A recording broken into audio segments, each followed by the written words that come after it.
Apakah kita dapat menghidupkan kembali dinosaurus seperti pada film Jurassic Park?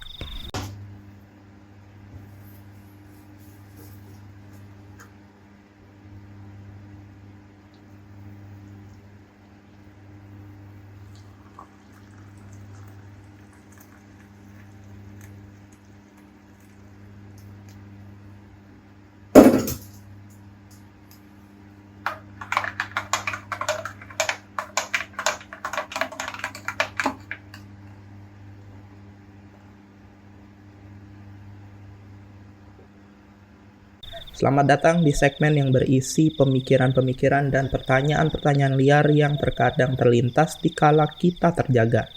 Tentunya tetap di lingkup bidang bioscience, tanpa skrip, tanpa data. Selamat bergabung bersama Ngopi Sekway, karena pemikiran liar terkadang menciptakan penemuan di luar nalar.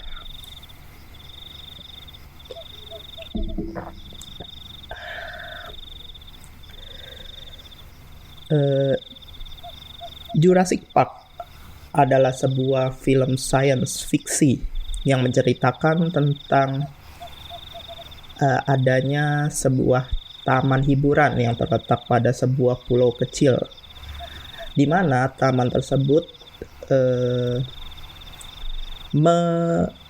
menghidupkan kembali dinosaurus yang telah punah dari jutaan tahun yang lalu, dibangkitkan kembali agar hidup di taman tersebut dengan metode cloning, yang mana teknik cloning tersebut dilakukan dengan menggunakan DNA dinosaurus yang diisolasi dari seekor nyamuk yang terjebak di dalam ember. Nah,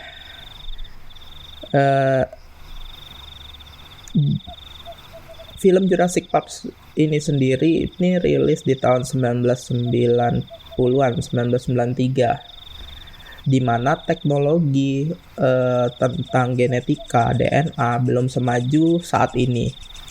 Yang saat ini kan kita tahu dengan teknologi yang sudah super, yang sudah lebih advance, dengan pengetahuan yang lebih mendalam tentang genetik. Bahkan sekarang ada teknologi next generation sequencing yang memungkinkan kita untuk melakukan sequencing DNA dengan lebih cepat. Lalu adanya teknik DNA cloning yang lebih baik, CRISPR dan yang lain-lain, bahkan AI yang memungkinkan kita untuk melakukan analisis biomolekuler dengan lebih cepat dan lebih akurat. Nah, dengan berdasarkan tingkatan teknologi yang jauh lebih berkembang daripada tahun di mana film Jurassic Park ini diproduksi, apakah mungkin dengan teknologi saat ini plot science fiksi tersebut diwujudkan? Dapatkah kita membangkitkan kembali dinosaurus yang telah punah jutaan tahun yang lalu agar hidup di masa sekarang?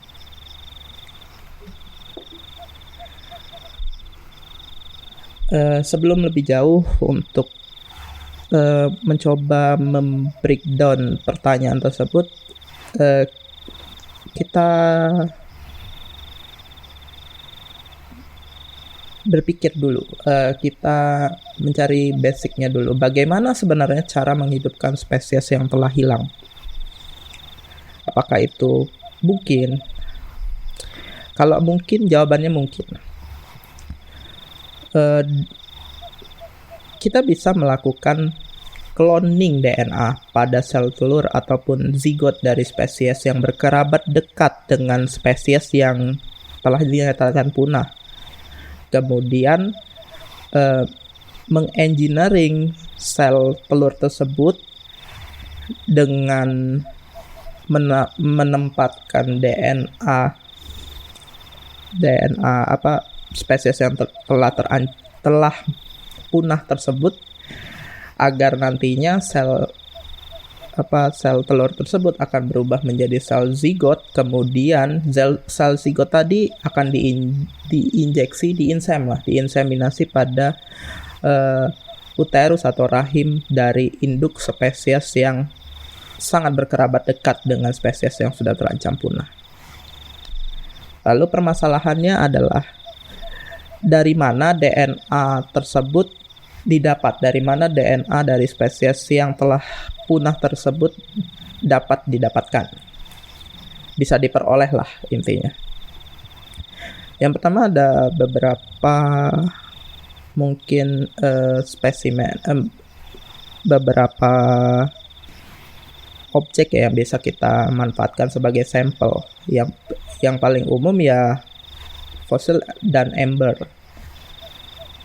atau juga bisa dari bangkai hewan yang terawetkan di dalam permafrost. Biasanya ini ada di kawasan-kawasan beriklim dingin, yang dimana permafrost ini adalah suatu area yang selalu beku, lapisan tanah yang selalu beku. Nah, sayangnya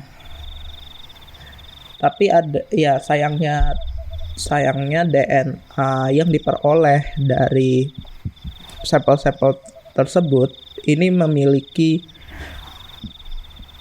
kekurangan, bukan kekurangan juga sih, ada problem tersendiri untuk memanfaatkan DNA tersebut. DNA umumnya tidak bisa bertahan lama ketika terekspos atau terpapar dengan alam. Namun ya bisa cukup baik jika tadi disimpan pada temperatur yang cukup dingin, kayak seperti dibekukan pada permafrost tadi. DNA umumnya akan terdekomposisi seiring berjalannya waktu. Kita ambil aja contoh DNA hewan prasejarah yang ditemukan mungkin bisa dibilang cukup utuh, yaitu dari mamut yang ditemukan di permafrost di daerah Siberia ya, kalau nggak salah. Nah, kenapa DNA ini dikatakan cukup baik untuk mungkin bisa digunakan untuk membangkitkan mamut prasejarah? Karena umur keberadaan mamut itu ada di kisaran 4.000 hingga 5 juta tahun yang lalu. Kita bisa melakukan sequencing pada DNA tersebut, mensintesis DNA tersebut secara artifisial, lalu mengkloningnya ke sel telur gajah, kemudian diinsem pada rahim gajah, spesies yang memiliki kekerabatan terdekat dengan mamut, agar bisa nantinya gajah tersebut melahirkan mamut. Ini cukup memungkinkan, tapi kalau kita bicara tentang DNA dinosaurus, kebanyakan DNA dinosaurus bahkan yang telah dilakukan identifikasi itu ditemukan dalam keadaan tidak utuh. Ini salah satunya diakibatkan karena dinosaurus hidup pada rentan era 66 hingga 250-an juta tahun yang lalu. Ini berapa kalinya dari mamut tadi. Yang jelas pasti DNA mereka sudah terdekomposisi dengan terbreakdown dengan cukup banyak, sehingga informasi yang ada di dalam DNA tersebut tidak lengkap. Sebenarnya ada nggak cara, kalau dibilang ada nggak cara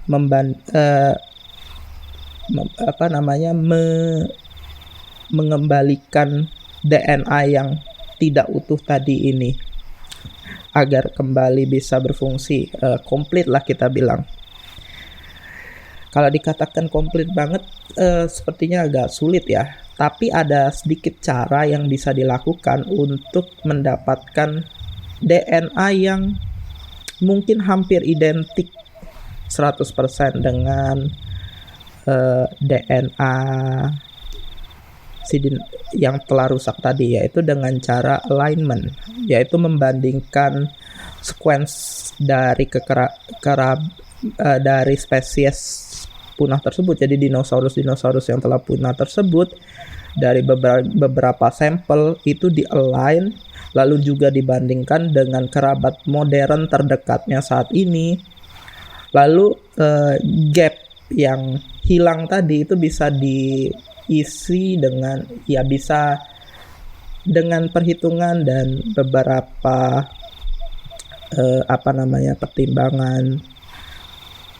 pertimbangan seperti misalnya biomolekuler dan yang lain-lainnya. Ini bisa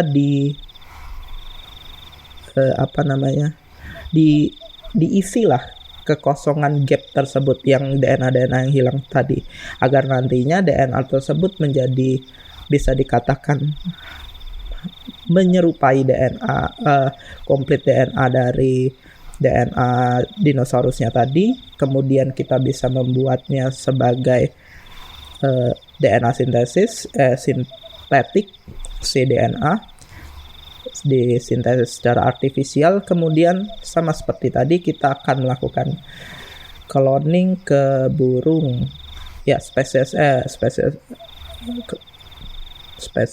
kelompok hewan yang paling dekat kekerabatannya dengan dinosaurus burung atau ayam, agar mungkin nantinya bisa menampilkan fenotip yang seperti T-Rex. Selain cloning, sebenarnya ada cara lain lagi untuk melakukan untuk mendapat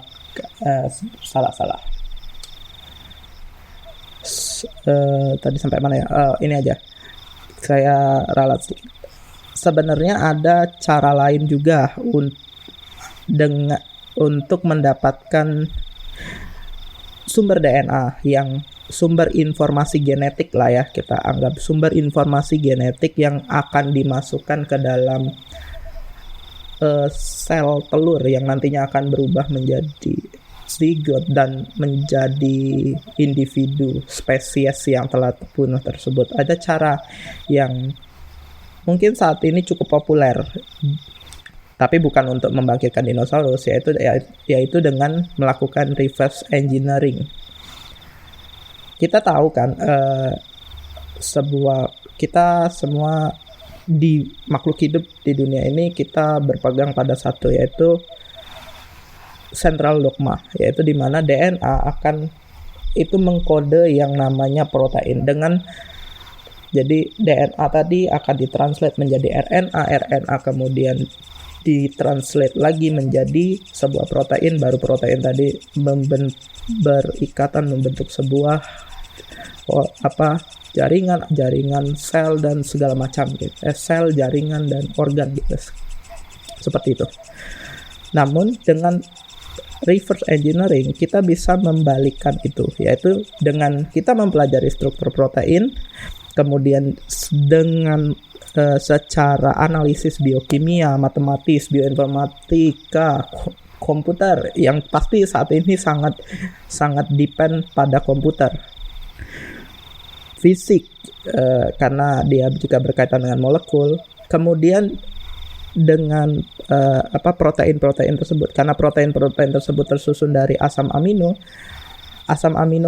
tadi kemudian akan ditranslate kebalikannya ke RNA, lalu RNA tersebut akan kembali ditranslate lagi ke DNA, sehingga mendapatkan sebuah DNA yang nantinya akan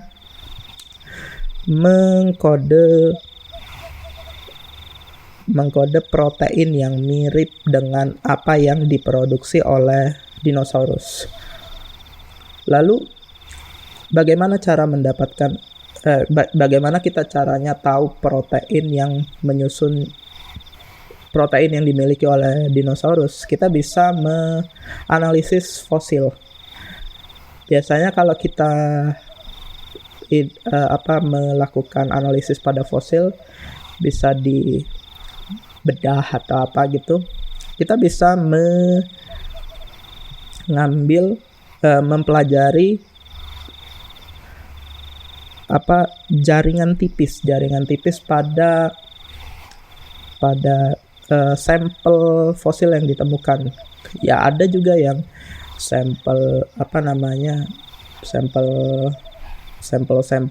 tersebut itu cukup baik untuk mungkin dapat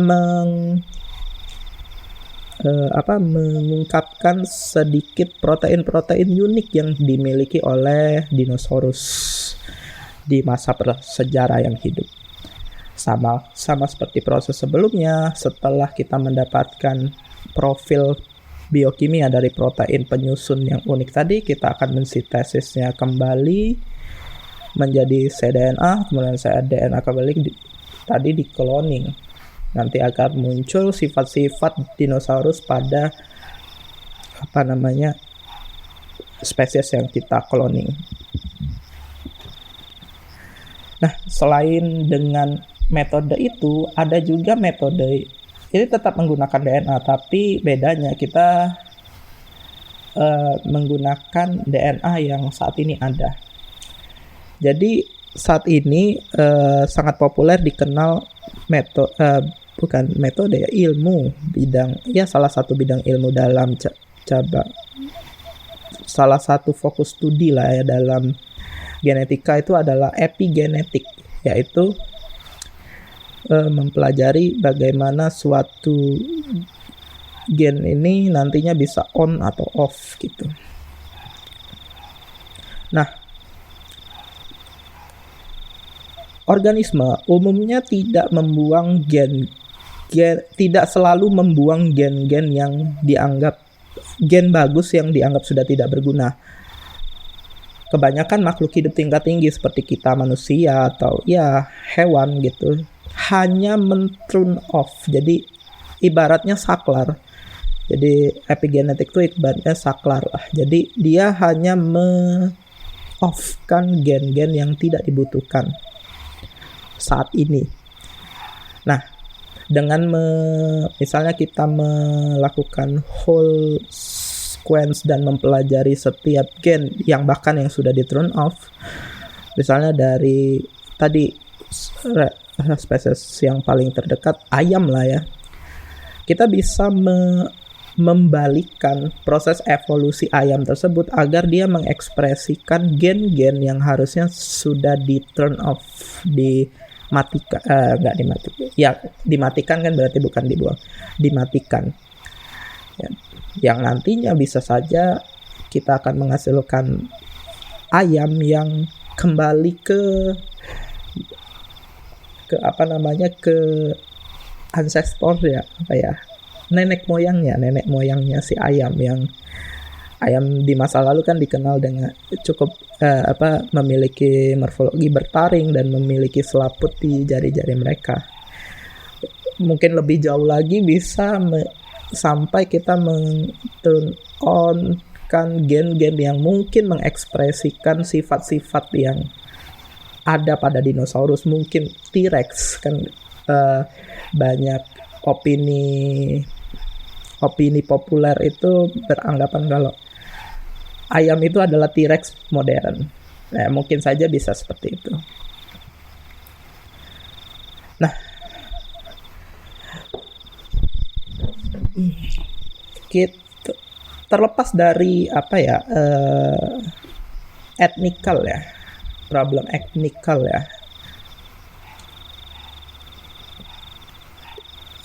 Kalaupun hal tersebut ini memungkinkan untuk memunculkan, kita membangkitkan kembali dinosaurus yang telah punah, satu pertanyaan yang mungkin terlintas dari saya, yang pasti terlintas dari saya, apakah itu kita bisa, apakah spesies tersebut bisa kita katakan dinosaurus. Karena gen pada dasarnya akan aktif, akan berfungsi pada suatu kondisi tertentu, kondisi lingkungan tertentu. Hampir mustahil untuk ditiru 100% oleh manusia. Bahkan perbedaan 0,001% saja dari DNA dapat menciptakan sebuah perbedaan besar antar spesies. Jadi gimana ya? Jadi apakah itu bisa spesies tersebut yang kita bangkitkan tersebut adalah real dinosaurus yang hidup di masa lalu? Itu menjadi sebuah pertanyaan besar sih. Lalu kalaupun kita telah menghidupkan dinosaurus itu, dan kalaupun kita bisa menyebut itu dinosaurus, apakah lingkungan saat ini itu sesuai dengan mereka? Apakah mereka akan langsung mati ketika hidup kembali ke dunia? Belum lagi nanti makanannya, apakah ada? Kita tidak tahu apa yang mereka makan saat itu. Kita hanya berspekulasi dari ratusan juta tahun yang lalu. Kita tidak bisa mengkonfirm itu sampai saat ini. Bahkan kayak perdebatan apakah dinosaurus itu berbulu atau bersisik pun masih sampai saat ini kita belum punya clear pandangan yang clear. Yang jelas bumi telah berbeda kondisinya dari jutaan tahun yang lalu. Yang pasti dinosaurus yang punah tadi pasti memiliki adaptasi yang berbeda dengan spesies-spesies yang hidup pada era modern ini. Bisa jadi nantinya spesies-spesies ini mungkin jauh lebih kuat dan menjadi invasif dan mengancam keseimbangan spesies yang telah bertahan di era modern ini. Dan pertanyaan paling terakhir dan mungkin pamungkas bagi saya adalah buat apa?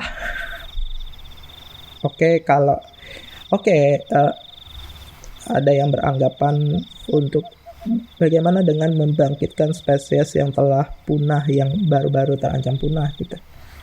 Baru-baru punah gitu. Ya, tetap aja buat apa gitu? Buat apa yang emergensinya kita harus membangkitkan hal tersebut di saat kita sendiri yang membuat kepunahan itu. Ya, rata-rata kepunahan spesies modern itu diakibatkan oleh manusia. Jadi ya, apakah kita ingin membangkitkan mereka agar punah lagi? Who knows? Oke. Terlepas dari semua hal tersebut, kembali ke pertanyaan awal. Menghidupkan kembali dinosaurus seperti pada film Jurassic Park untuk saat ini, sayangnya jawabannya adalah sangat mustahil. Namun tidak menutup kemungkinan di masa depan dengan berkembangnya teknologi molekuler yang sekarang dibantu dengan AI, superkomputer. Mungkin di masa depan dinosaurus bisa dihidupkan. Tapi ya sekali lagi, perlu ada studi untuk itu. Kita tidak tahu dampak besarnya ketika kita menghidupkan spesies yang harusnya telah punah di era modern. Mungkin sekian dulu pemikiran liar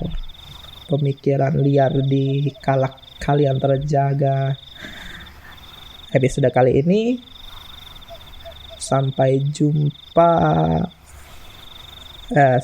Silakan berdiskusi di kolom komentar dan sampai jumpa di Ngopi Sekwai episode berikutnya. Saya Punta.